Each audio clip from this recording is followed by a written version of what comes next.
tema você fala já. As palavras do Lucas são motivadas pela amizade. Eu quero falar com vocês pela responsabilidade de estar aqui.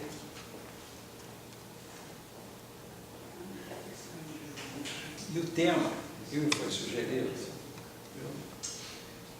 sempre de psicologia, né? Tem vários colegas, várias pessoas foram aqui, meus professores, mas houve um episódio que me chamou muita atenção.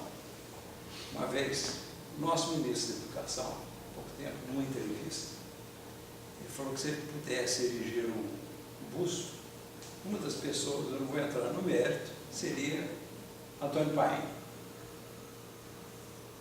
E essa ideia que surgiu dessa palestra de hoje, inclusive, que o Antônio Paim parece que até em abril agora, parece que eles estão querendo fazer uma homenagem a ele, ele está com um pouco de comoção, está com 92 anos. E todas as vezes que ele vinha em Juiz de Fora, ele fazia um périplo com o senhor Wilde de Freitas, pessoal da filosofia. Ele foi o grande mentor do primeiro mestrado autóctono que teve na Universidade Federal de Juiz de Fora. Sempre defendeu uma filosofia brasileira, que era o grande problema com o pessoal da CAPES, que não aceitava essa postura. Foi uma conversa muito interessante, eu de assistente e tal. Eu fiz uma afirmativa para ele. Eu falei assim: o grande problema da humanidade é o ciúme. O ciúme é um grande problema. Ele, baiano, né? Amigo de Jorge Amado, aquele jeitão dele, ele falou assim: não, o problema da humanidade é inveja, inveja destrutiva. Posteriormente,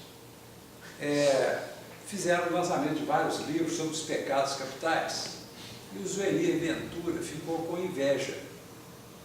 O título dele foi Inveja. Então ele definiu muito bem, eu achei muito interessante, porque ele trabalhou a inveja, a cobiça e o ciúme. São nomes, palavras que a gente trabalha, usa constantemente. E o Zuenir Ventura, então, usou a seguinte expressão. Ele simplificou um pouco o ciúme, muito o ciúme. Ele disse: o ciúme seria aquilo, eu não querer perder o que eu tenho. Eu não quero perder o meu carro, minha mulher. A cobiça é eu desejar aquilo que é do outro. Né? Não. Então está lá, não desejar a mulher do próximo, não cobiçar a mulher do próximo. E a inveja, aí viria a expressão que o Paim quis usar. A inveja, diferentemente do ciúme e diferentemente da cobiça, ela não é eu querer ter, é querer que o outro não tenha. Eu me satisfaço com que o outro não tenha. Essa história, vou fazer uma junção aqui, porque aí eu vou chegar no Machado de Assis. Eu li Machado de Assis, nunca tinha achado muita graça. Até que os nossos cursos de psicologia, né, Regiane, fui confrontar com um alienista e eu vi que Machado de Assis tinha sempre uma temática psicológica muito interessante, porque no alienista ele começa a definir o que seria o normal e o que seria o anormal. Acho que aqueles que se lembram, ele interna todos aqueles que seriam anormais. Depois ele, aqueles que estão internados são normais, então ele solta e prende todo mundo. No fim, o único que fica preso é ele, porque ele era o único normal. Então ele fica preso ali. Mas é uma temática psicológica muito interessante. Muito, muito, muito. Mas Dom Casmurro, ele escreve justamente em 1899, publica em 1900, mais ou menos, a mesma época da interpretação dos sonhos, do Freud. É considerado um dos 5 maiores escritores do mundo. Monteiro Lobato usou a expressão que, se fosse uma plantação assim, seria uma imensa árvore, né? Então eu vou tentar mostrar o que motivou aqui em 3 momentos, que eu vou tentar fazer rápido, porque ele fez o livro em capítulos. foi fazendo o livro em capítulos, a maioria eu acho que já leu e tal, espero não cansá-lo muito. Eu vou apresentar a história que ele apresenta, né, rapidamente. Depois eu vou fazer uma comparação, porque quando ele escreve o livro, ele termina, eu já vou falar o término. Fui a pessoa que minha primeira amiga, Capitu, e meu maior amigo, Ezequiel, se uniram para me trair. Quer dizer, ele coloca peremptoriamente que ele foi traído. Mas até hoje discute-se, Capitu traiu ou não traiu? Até hoje existe isso. A ponto, quando fez 50 anos do lançamento do livro, houve um júri em São Paulo, houve um júri em que o presidente do júri era o Sepúlveda Pertence, o acusador era o Márcio Tomás Bastos, e o defensor era um outro jurista famoso também. E Clarice de Moraes. Acredito que sim. Me fala. E houve sempre essa discussão, até que em 1950 aparece uma americana, Ellen Calder, que se apaixona pelo Machado de Assis. Dizem que quando chega, ela traduziu os livros de Machado de Assis, eu vou fazer a referência a esse Dom Casmurro, como ela vê o Dom Casmurro. Diz que quando falava em Machado de Assis, ela falava assim, o mestre, né? Ela se referia ao mestre, o grande mestre. Então, o Dom Casmurro seria mais ou menos o seguinte, eu quero trazer também, segundo Bento XVI, né? Caráter descontraído, improvisado, tipo da linguagem de conferência, né?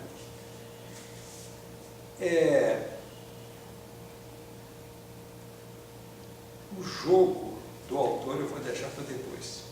Ele começa o título, Por que Dom Casmurro? Ele conta que ele estava indo no trem, indo para casa, e o sujeito senta do lado dele e pede para ele ouvir uns poemas que ele escreveu e tal, e ele ficou ouvindo aquele poema, só que ele dormiu. E o sujeito ficou revoltadíssimo com ele. Ele falou, não, continue, estou gostando. Ele falou, não, e tal, ele chamou ele de Casmurro. E ele vira e fala assim, já começa o livro, eu quero mostrar, não quero revelar todas as artimanhas dele, deixar para o final, né? Mas ele já começa assim, não vá no dicionário procurar Casmurro, não vá. Casmurro quer dizer fechado, solitário, mas Casmurro no dicionário quer dizer teimoso, né?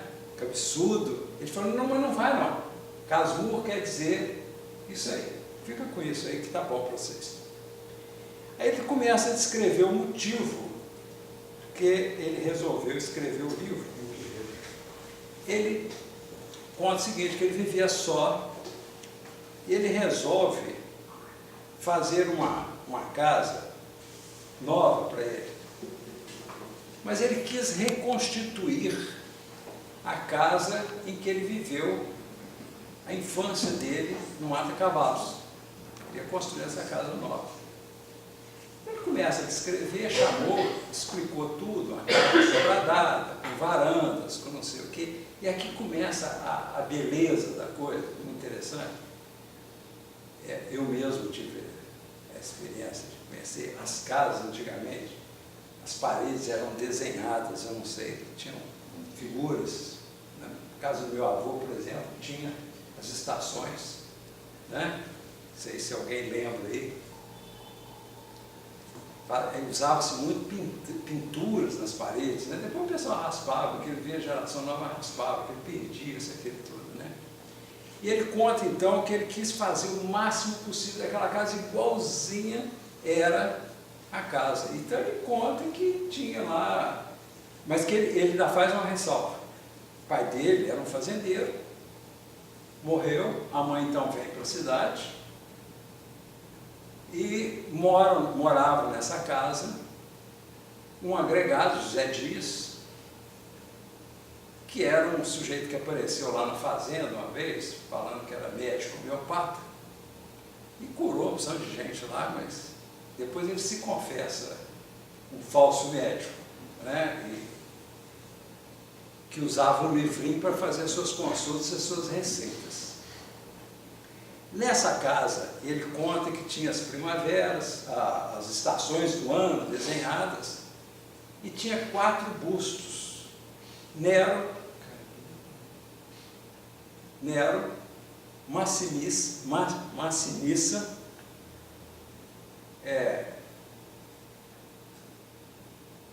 César e Augusto.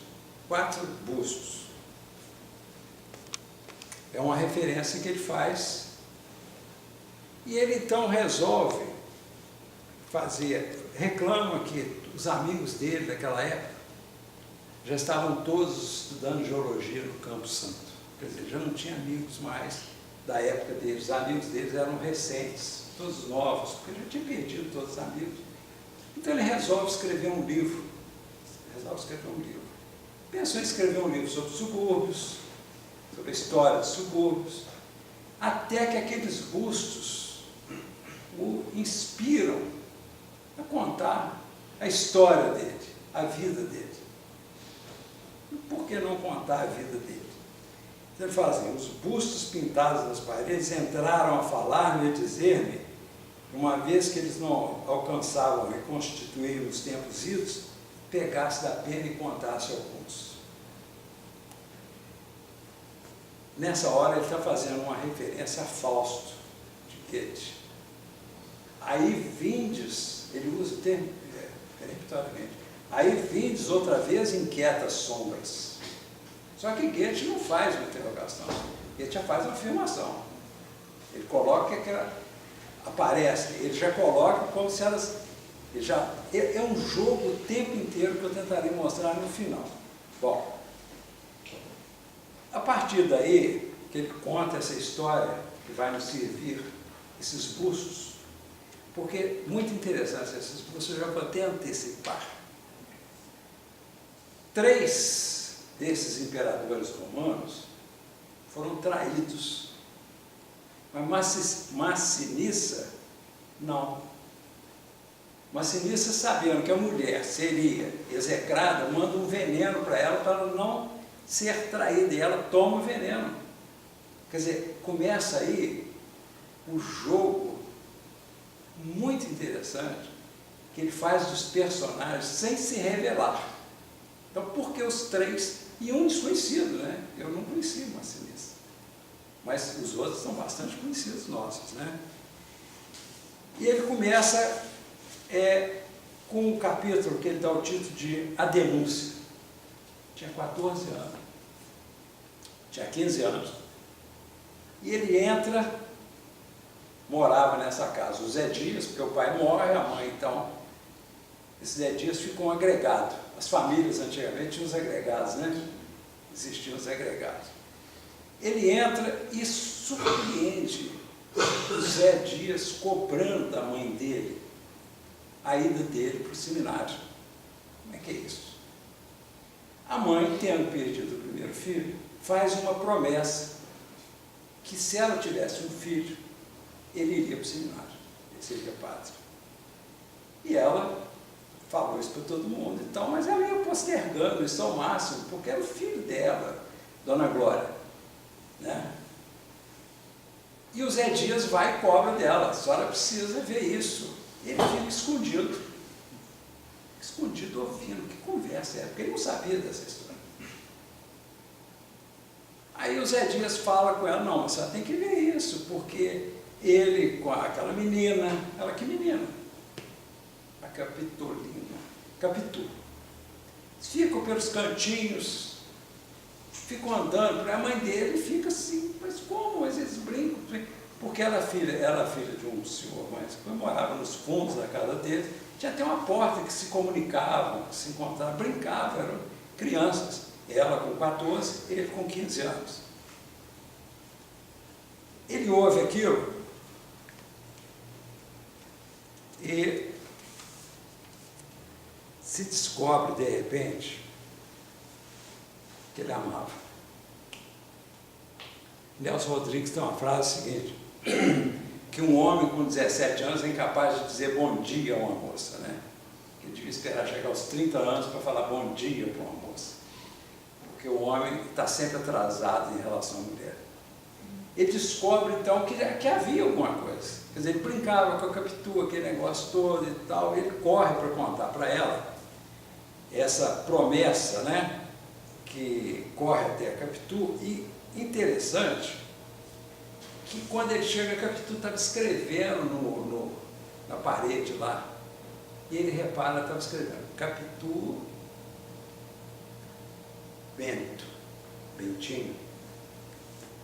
O pai dela chega, ela camufla, e aquilo chama muita atenção dele.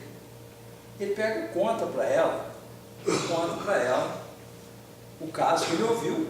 Ela fica apavorada com aquilo, e nós temos que fazer um jeito. Você vai para o seminário? Eu falei, não vou. Mas até aí não tinha dado entre os dois, assim, o maior contato e tudo. Então eles começam, nós temos que usar o Zé Dias para fazer esse trabalho com a sua mãe, para demovê-la dessa ideia, né? Você tem que escapar disso. Então um dia ele sai para conversar com o Zé Dias e começa a conversar, mas o Zé Dias é aquela pessoa insidiosa que tinha um ciúme, que tinha suas intenções também, porque o Bentinho seria o dono da casa. Então ele faz uma referência a Capitu, ele usa uma expressão assim, critica o pai dela, porque ele não gostava do pai dela, ele fala assim, Capitu tem olhos de cigana, oblíqua e dissimulada. Aquilo grava, ele fica com aquilo, olhos de cigana, dissimulada, tal. E o Zé Dias já acha interessante a história. Ah, não, você podia estudar direito, então. E a gente podia ir para a Europa, eu vou com você. Quer dizer, já se candidata a ir para a Europa com ele para estudar direito, aquele negócio todo. Nesse desenrolar,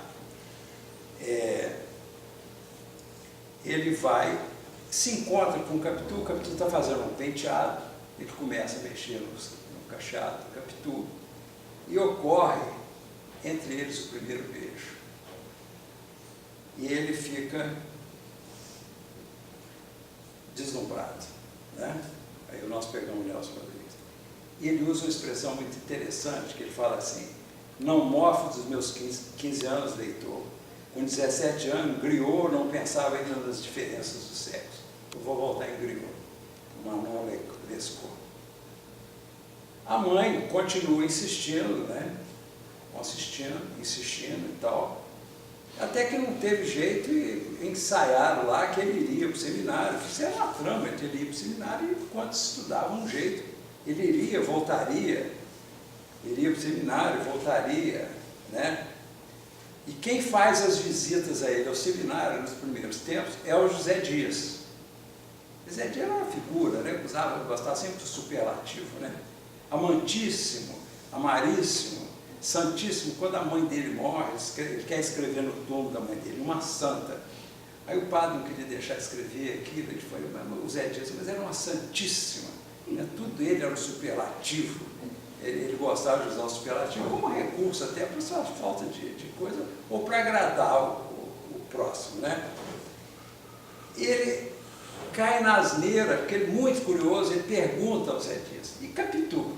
Ele ficava tentando esconder do Zé Dias o interesse pelo Capitu, porque o Zé Dias tinha o interesse de levá-lo para a Europa, porque ele queria ir para a Europa. Dizia que já morou na Europa, não sei o que e tal. E o Machado de Assis usa umas expressões muito interessantes. Tem um dos capítulos que ele põe assim, a vaca de Homero.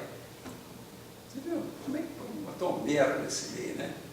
Aquela cena que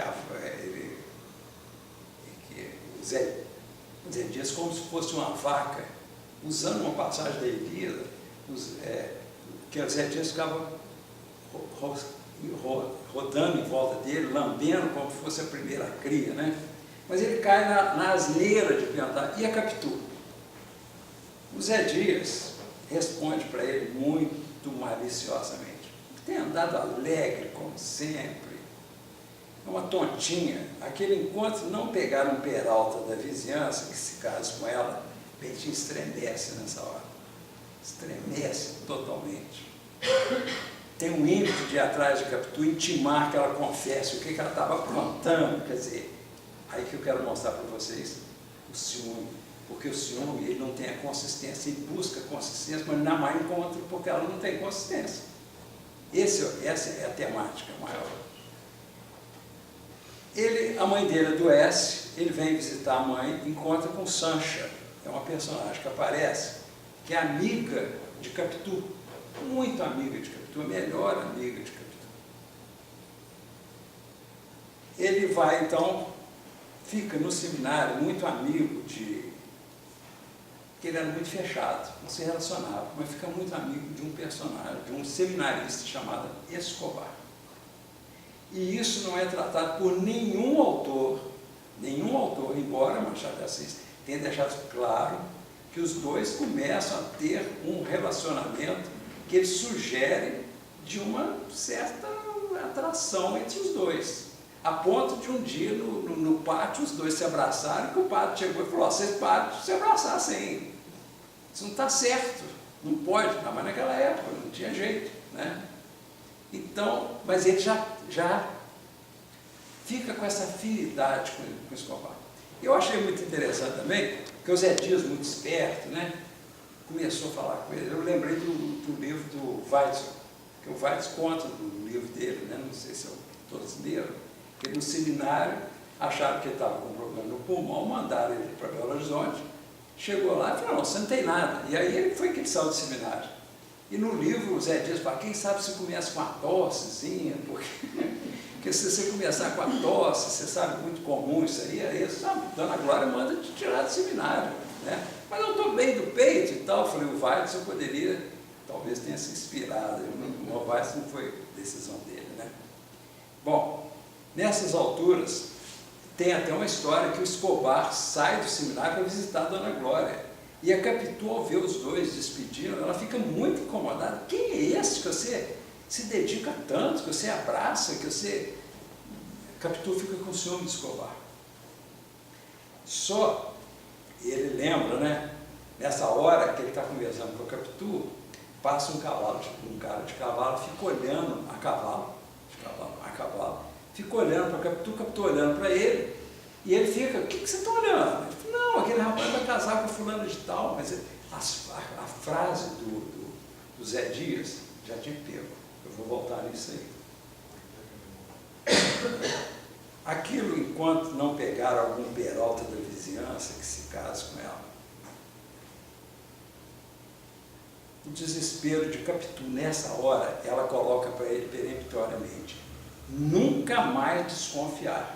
Não aceito desconfiança. O livro é muito, é leve, é interessante, mas é pesado também. Ela coloca para ele nunca mais desconfiar. Não aceitaria jamais. E sempre falando aquele negócio todo, né? Nessa hora, ele relata uma visita à casa de Sancha. O pai de Sancha, que é essa melhor amiga, eu estou fazendo algumas citações porque eu vou voltar a elas.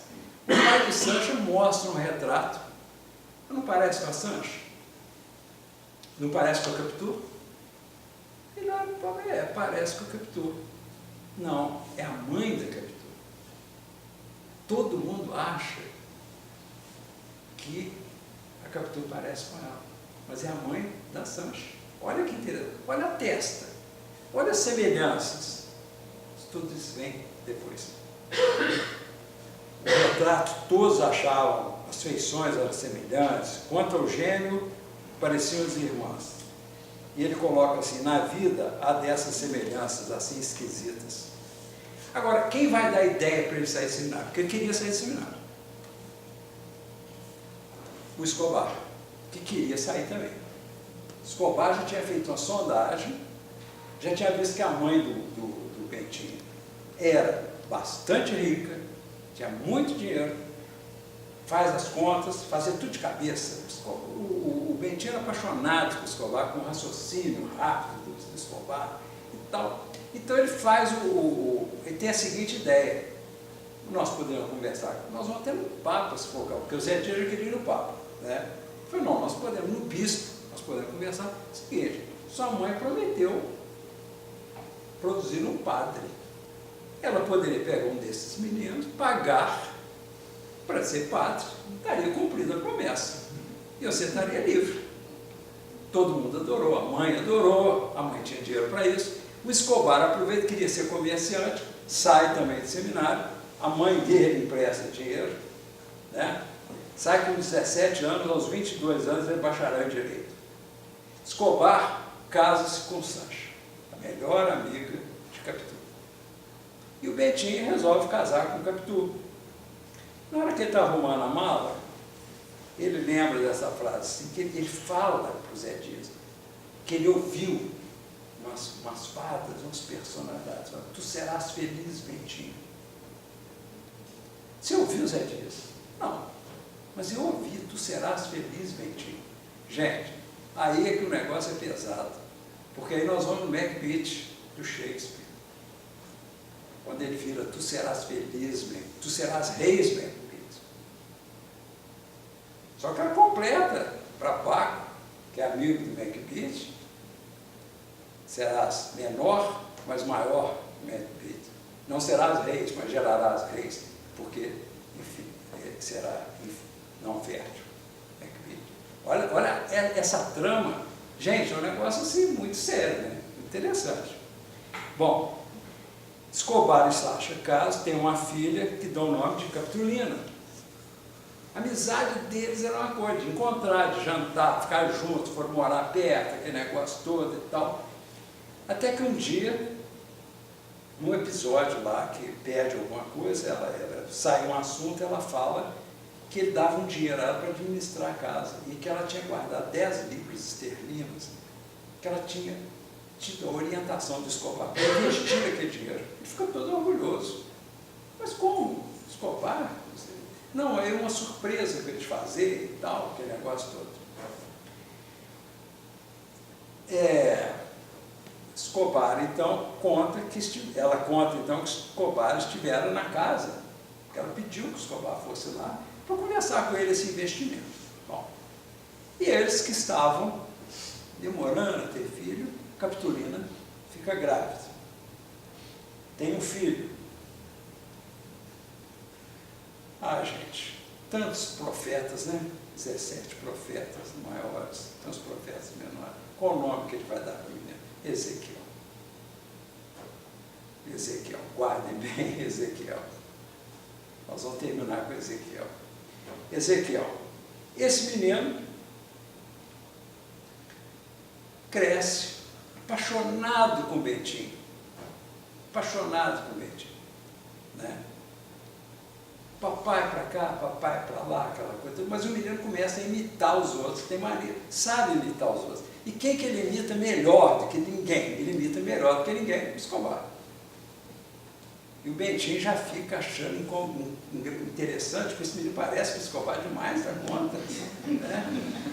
A cara de Escobar já tem um jeito de olhar e começa a corrigir o menino, aquele negócio tudo.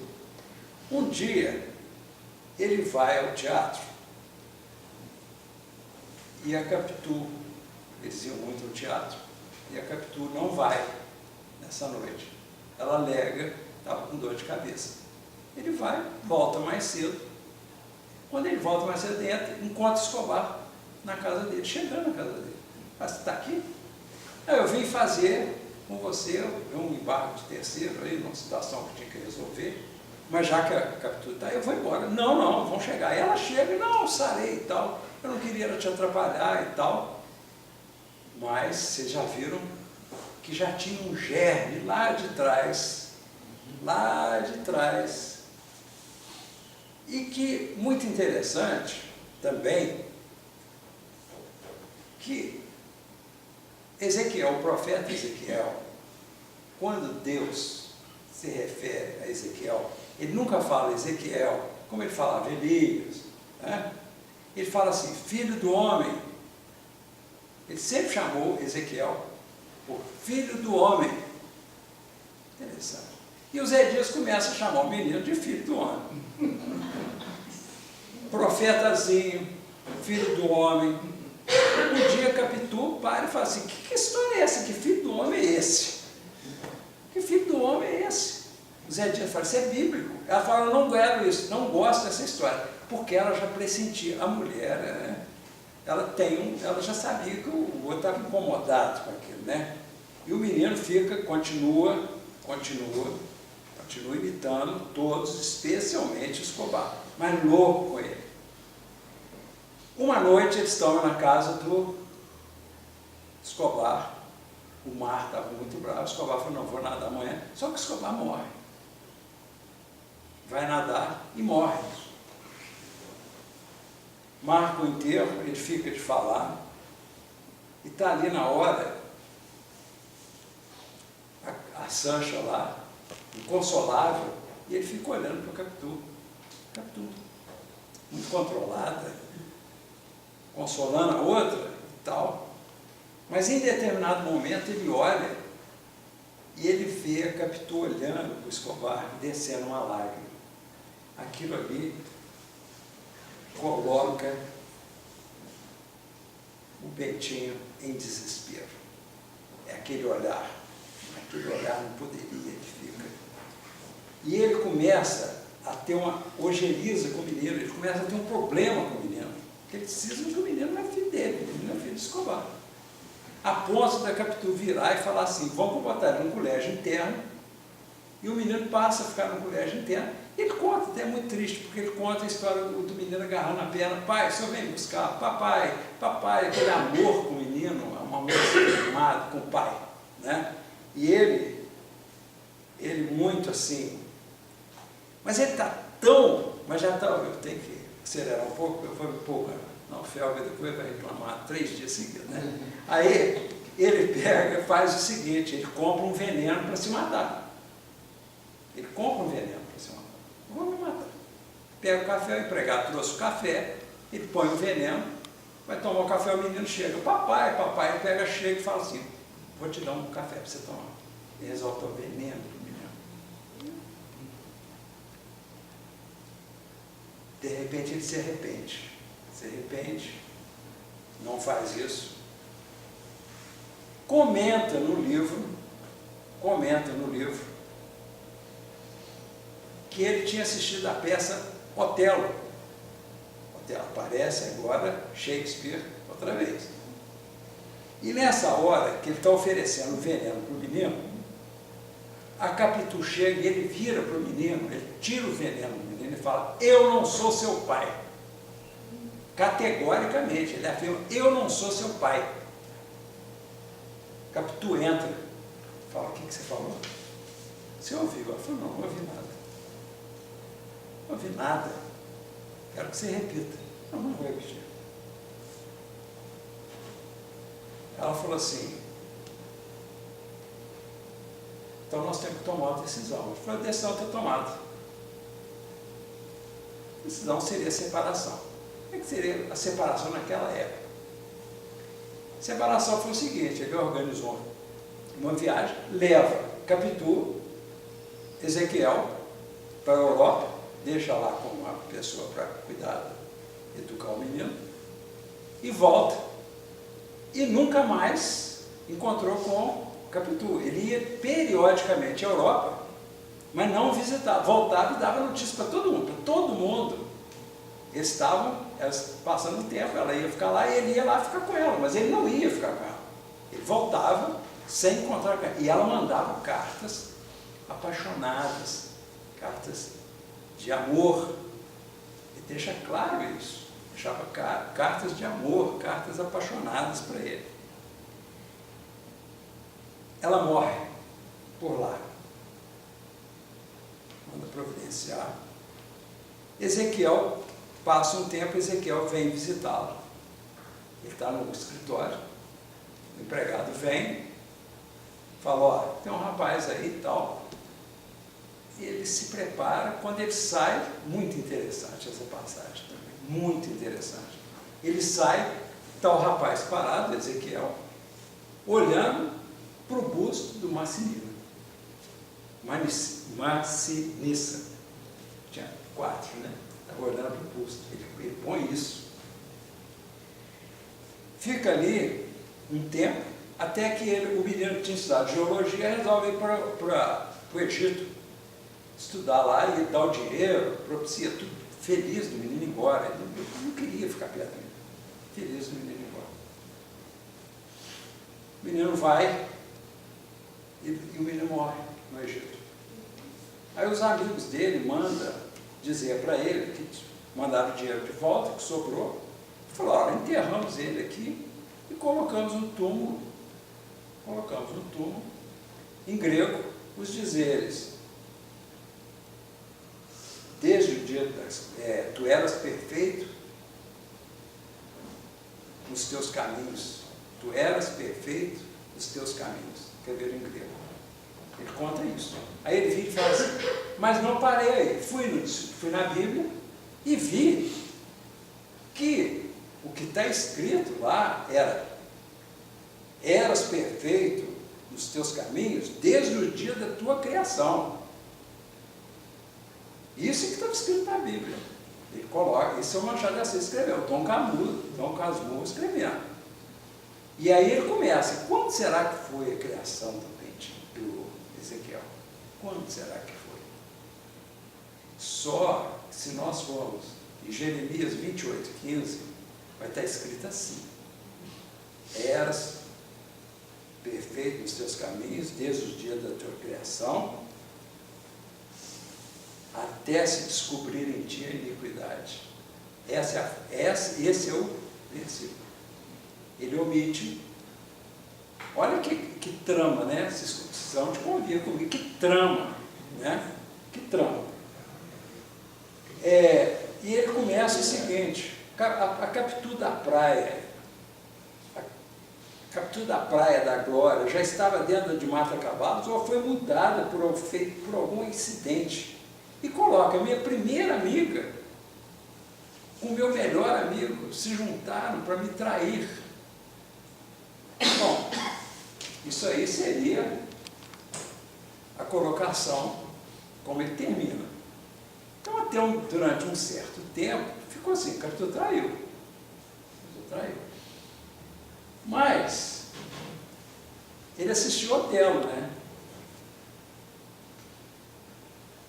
E Otelo tem uma coisa assim, uma frase do ciúme, que fala o seguinte, meu Senhor, afastai-me de mim do ciúme, monstro de olhos verdes que encarnece do próprio pasto que alimenta. Que minutos desgraçados passa aquele que adora, porém duvida, suspeita, porém ama com intensidade.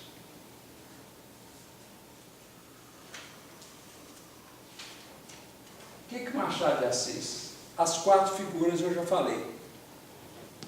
Em Otelo, quem é que faz toda a trama, toda a história? Iago convence o Mouro de que Desdémona o traía. Torna a vida do Mouro a ponto do Mouro ir lá matar Desdémona, inocente que era, e se mata. Como é que era o nome do Bentinho? Bento Santiago. Olha o Iago aqui. Um negócio assim, se você parar para pensar, Bento Santiago, Iago.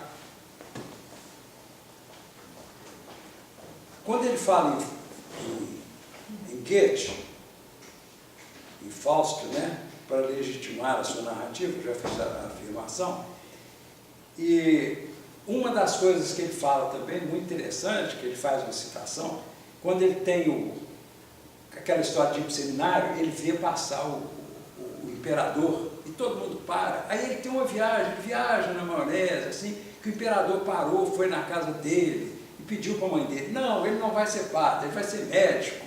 Aí a mãe, se o imperador manda, então eu tenho que obedecer e tal. Aí ele faz uma afirmação assim, não, a imaginação de Ariosto não é mais fértil que a das crianças e dos namorados. Quem foi Ariosto, na realidade? Ariosto escreveu Orlando Furioso, que era um herói que enlouquece ao descobrir que a amada o preteriu por um Mouro. Quando Otelo é o inverso. É o Mouro que enlouquece por... É um negócio muito interessante, né? Quando Dante, por exemplo, coloca, né, que um dos prazeres daqueles que estão no céu é ver lá o que ficou, né, aqueles que traíram, né? ele já coloca, ele fala assim, mas aí ele coloca, quem sou eu para corrigir o poeta, né, o poeta maior, né? Mas também deve ter muito prazer daqueles que estão lá no inferno ver o gozo dos que estão lá, quer dizer, uma vez que ele já foi traído, né? Os outros vendo o gozo dele, ele estaria inocente, né? Ele compara, no primeiro beijo, ele compara esse adolescente com Decrier, personagem de Manon Lescaut. Manon, que é linda, encantadora, leva a perdição pobre de Gros. Dom Casmurro não compara Capitu a Manon, mas se compara o Betinho a Degros. E a que fecha, que seria o mais, assim, o mais sério, é aquela dos Tu serás feliz, Betinho, quando ele invoca a figura de Macbeth, né? Fica a grande pergunta: traiu ou não traiu? Capitu traiu ou não traiu? Ela persiste até hoje. Muitos fizeram vestibular, prestaram provas, estudaram os livros, e eu tentei, na medida do possível, não trazer nenhuma contribuição para cá ou para lá, né? Eu acho que isso aí valeria a pena até aqueles que interessarem, uma nova releitura, calma, talvez outros possam fazer palestra, mas foi uma tentativa de trazer a temática e enfatizar toda a genialidade de Machado de Assis, quando ele invoca todos esses personagens, faz esse jogo com os autores mais famosos, os autores mais sublimes que nós já tivemos, né? Porque esse jogo de palavras, essa história do Bento Santiago, né? É o Iago, é o Zé Dias, que insufla, que joga a coisa, né? Muito bem, para terminar, eu gostaria de usar a teoria da gratidão de São Tomás de Aquino, em que ele fala, né? Tem 3 níveis de gratidão, né? O simples, o intermediário e o mais profundo. O simples, na linguagem, né, seria o inglês, né? O intermediário seria o francês merci, né? Graças. E no português, o obrigado, o muito obrigado pela atenção de vocês, pela paciência. O meu muito obrigado, ou seja, o meu brilho com vocês.